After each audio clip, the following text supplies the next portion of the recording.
This Mercedes AMG 20 is a fan favourite among players on Gran Turismo 7, but how good is it compared to all the other Group 3 cars? Well, I'm going to test its acceleration, top speed, tyre wear, fuel consumption, performance under BOP on different tracks, upshift points and brake balance. That's right, I'm going to do the work so you don't have to. Coming up.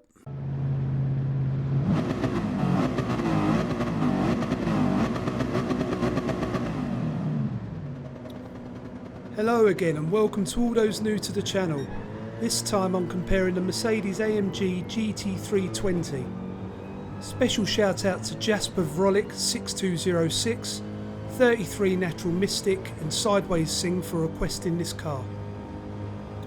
First up, I'm testing the acceleration on this car over 5 separate runs. On each run I upshift at a specific point on the rev bar to establish how to get the fastest time out of it. 27.389 for this first run. For true comparison between the cars, there must be a strict format and rules so that you can be confident that all of the cars have been tested as equally as possible. Settings for this test are equal conditions on, BOP on, medium racing tyres with tyre wear set at ×1, fuel consumption at ×1 with 100 litres in the tank. All assists are off and all the car settings are off, including the brake balance. 27.265 for this run.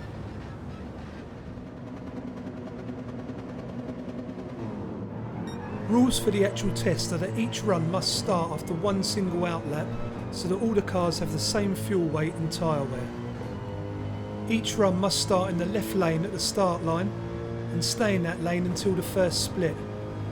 Fuel consumption is showing on the HUD for 1 lap evidence.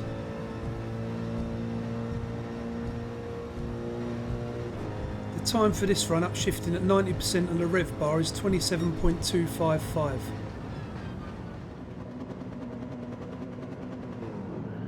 Knowing when to upshift your car matters in GT7. Watching these comparison videos is a small time investment for your success on the track. After the 6th run I'll show you the leaderboard with massive time variations for each car. I refer to these cars as either short shifters, standard shifters or full revvers. Standard shifting this car at 100% on the rev bar has a time of 27.233.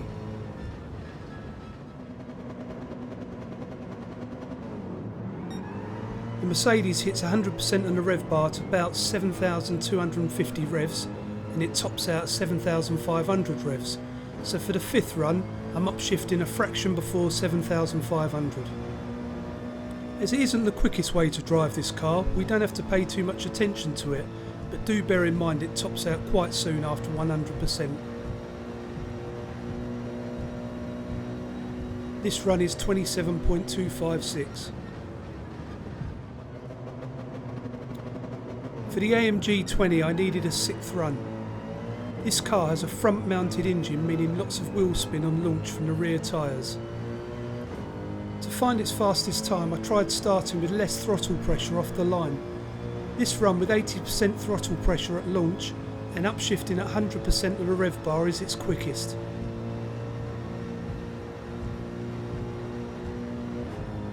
The fastest time for this session is 27.182. So the AMG 20 slots into 3rd place, showing its worth off the line. All of the cars that I've tested so far that have an FR drivetrain are in the top 4. The NSX is the only MR car mixing it with them so far. There is a lot of data here for newcomers, so take your time to stop the video and take it all in. The fastest times for each car are in red. The old Porsche has now been relegated to the 2nd page. Let's move on to top speed.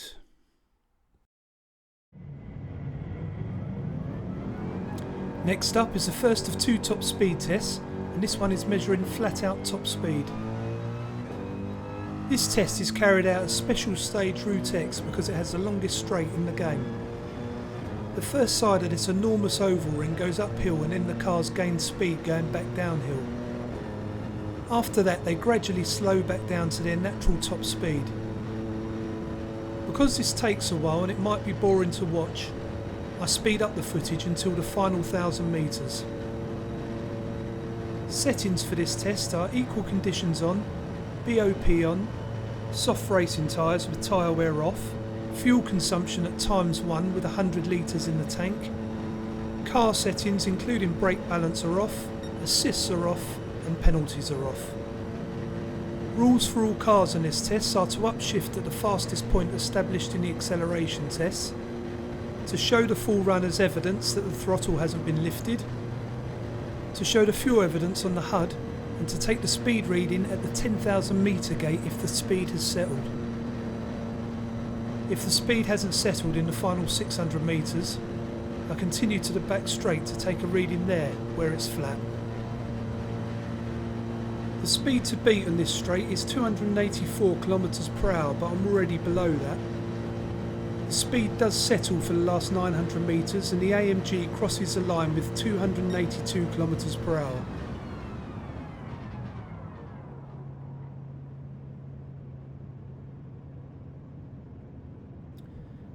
That speed puts the Mercedes up there with the best of them. The Audi Evo and the McLaren still sit on top in joint first place. Then follows a succession of cars all with the same speed. The Beetle now moves on to a second page, and with that speed it won't be long before it moves to a third. The next top speed test helps separate these cars further.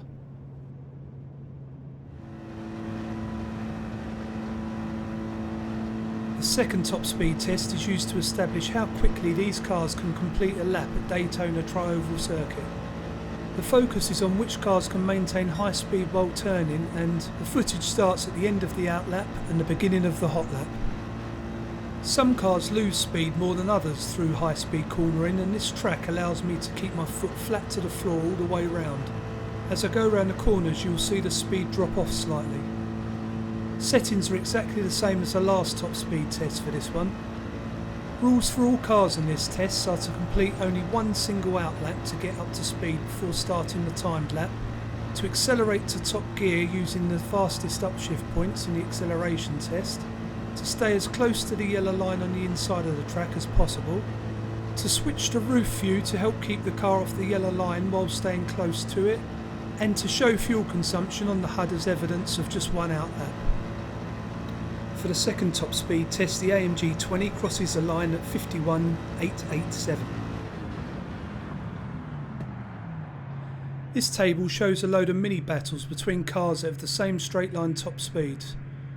The Mercedes loses a tenth to the Ferrari, the McLaren loses a tenth and a half to the Audi, and the bottom six have a range of times over 3.5 tenths, even though they all maxed at 280 km/h in the last test. Once again the Beetle completes the tested cars on page 2. It's time to unleash this AMG 20 on some timed laps. Next up we have the first of 3 balance of performance tests. On this one I'm testing a low speed BOP and I use a Sardegna B layout for it. GT7 applies low speed BOP settings to all of the cars when they are racing under BOP restrictions on these displayed tracks. Settings for all 3 BOP tests are equal conditions on, BOP on, medium racing tyres with tyre wear set to ×1, I have 100 litres of fuel with usage set to ×1, car settings are all off except for brake balance, assists are off except for ABS which is set to default, and penalty settings are off except for shortcut penalties. To ensure fair fuel usage and tyre wear, each stint is no longer than 11 laps including an out lap. I usually do 3 or 4 stints per session to achieve the optimum times. Each stint starts with a full tank and fresh tyres. Optimum times may appear much quicker than the best lap times because of all the different combinations I've tried during the session. First thing I notice is how heavy the car feels, and at 1355 kilos it's the 3rd heaviest Group 3 car in the low speed BOP. It only sheds 5 kilos for the mid and high speed specs as well. I ended up with +2 brake balance here after testing 0 to +5. This is purely on times. The car felt stable throughout and is probably the best I've driven clipping the nightmare curbs on this track. but no matter what I tried I couldn't improve a very early best lap time. I ended up disappointed with an optimum time of 1 minute 20.448.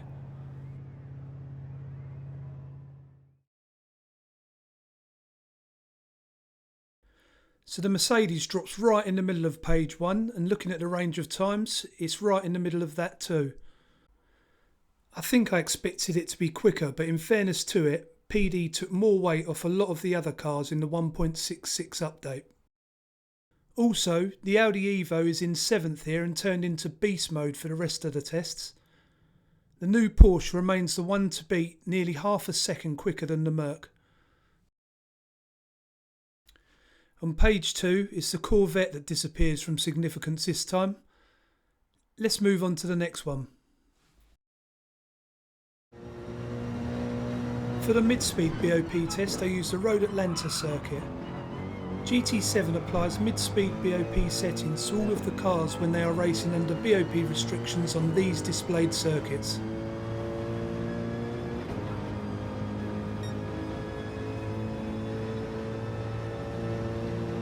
If you've watched more than one of these comparison videos, you will have noticed that I say a lot of the same things at the same times throughout them. This is to save time. The main reason you're here is to compare these cars between one another. When I started making these videos, the reason they took so long to make is due to the testing, the editing and the script. The testing is the important part and the editing is essential. The script is to give you confidence that the tests are legitimate, and the repetitive generic parts are for the new viewers to understand what it's all about. Being able to reuse test format scripts allows me much more time to get on with testing the next one rather than writing a whole new video every time. I love the grip that I have with this car around this circuit, probably the most comfortable I've tested. It glides over curbs with ease and down the S's into the dip is a breeze. There is oversteer on exit, but throttle control feels very natural and intuitive. +2 brake balance was quick, but +3 was even quicker. I don't really have anything negative to say. This was a great session and ended with an excellent optimum time of 1 minute 19.050.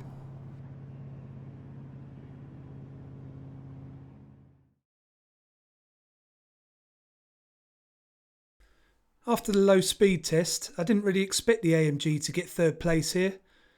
Both are technical tracks with lots of elevation changes, but I guess it likes this one more. Times are very tight in this test with less than half a second separating the top 10. The Audi and the new Porsche are still the only sub 119s.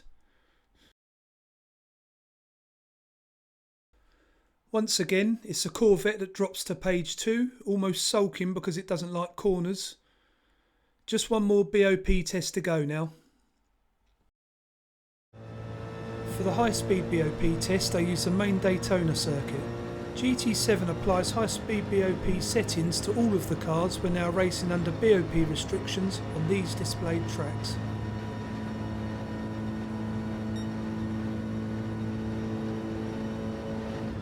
Whether you're looking for a car for a new week of dailies, a new season in a private league, a weekend tear-up with your mates, or a new manufacturer's season, there is something for everyone in these videos. I started doing these tests just because I couldn't find this info for myself after recent BOP updates. My DR is high A/low A+, so my optimum time should give you a fair assessment of the cars. These BOP tests should be considered as equal comparisons from one driving style rather than driving tips or lap guides. All of my tests are completed in lobby mode so that BOP can be applied and tested with fuel weight, and so that optimum times are reset after every session. This has been a really frustrating session. This car is incredibly sensitive to oversteer in sector 1, it just won't turn those tight corners. Steer too much and accelerate, it spins out. Steer too little and you don't make the turn. Steer the right amount and feather the throttle and it's too slow. You just can't win, and I wanted to win because I've won in this car on this track in a league race early last year. I loved this car and I expected more from it. I guess its limitations are just more apparent now that I've tested much better cars on this circuit. Looking back at all three BOP tests, I think it might be its handling on slow corners or hairpins that holds it back, because apart from that it's great. As far as brake balance is concerned here, +2 felt the best and returned the best times, but +3 was also a good choice for it. The Mercedes AMG GT3 finishes its final BOP session with an optimum time of 1 minute 47.228.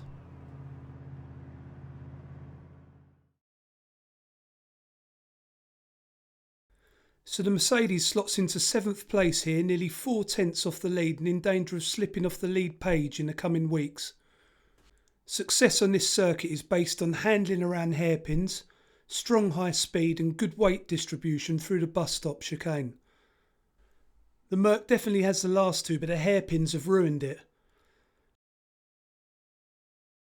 On page 2 it's the Beetle's turn to drop out. The Beetle and the Corvette seem to be having their own private battle throughout this video. Next up is fuel and tyre wear. Finally, we're at Brands Hatch for the final two tests rolled into one. For these tests I'll be driving continuously from the pits until one of the tyres is worn. From that moment I'll work out how long the tyres have lasted and how much fuel I've used. Fuel consumption and tyre wear are a massive part of racing and should be a massive part of your thinking when selecting a car for certain events. It can be the difference between making one stop or two. Settings for this test are equal conditions on, BOP on, soft racing tyres and tyre wear set to 5. The fuel tank is full with 100 litres and consumption is set to ×3. Car settings are all off except for brake balance. All assists are off except for ABS, which is set to default, and all penalty settings are off. Rules for all the cars is to drive them as I would race them based on learnings from all of the previous tests. The car should be driven fast but not fast enough to risk going off track, and I'll show the fuel consumption on the HUD as evidence. For this test I'm going to be using +2 brake balance, as +2 is what I used on 2 of the BOP tests, and I'll be upshifting at 100% on the rev bar. This test is a long one and speeding up the video is terrible to watch, so I cut out the middle part and I return when the tyres are nearly worn.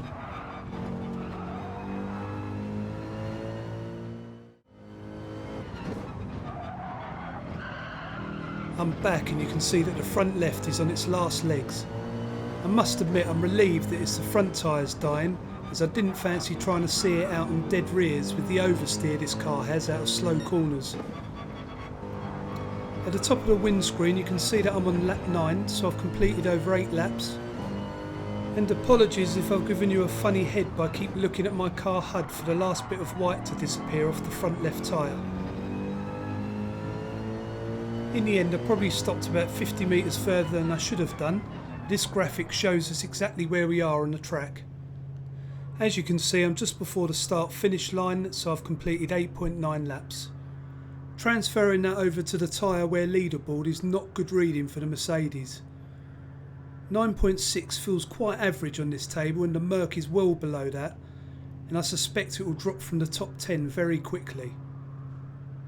The Beetle and the Corvette are the only other two FR cars so far, and they are also the bottom two.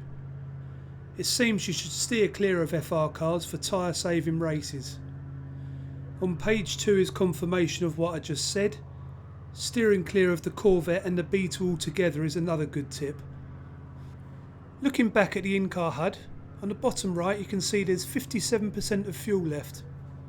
As I started with 100 litres, I have used 43 litres on this run. 43 litres divided into 8.9 laps means I've used 4.83 litres per lap on this circuit, and that places the Mercedes into a respectable 5th place on the fuel consumption leaderboard. I say respectable because it's not that far in fluid terms from the new Porsche at the top, and we need to remember how heavy this Merc is. This time it's the Renault RS01 that drops to page 2 with its terrible fuel usage. So this may be controversial for AMG 20 fans out there, but I'm not as impressed by this car as I thought I would be. Yes, it's quick off the line, has a great top speed and it's incredibly stable to drive, but it's difficult around slow corners, very heavy and feels like one of the rest around circuits. There are definitely loads of worse Group 3 cars, but there are a few better ones too. As always, if you appreciate the work, then please subscribe and drop me a like. I'm also expecting a few comments after this one. Thanks for watching and see you next time.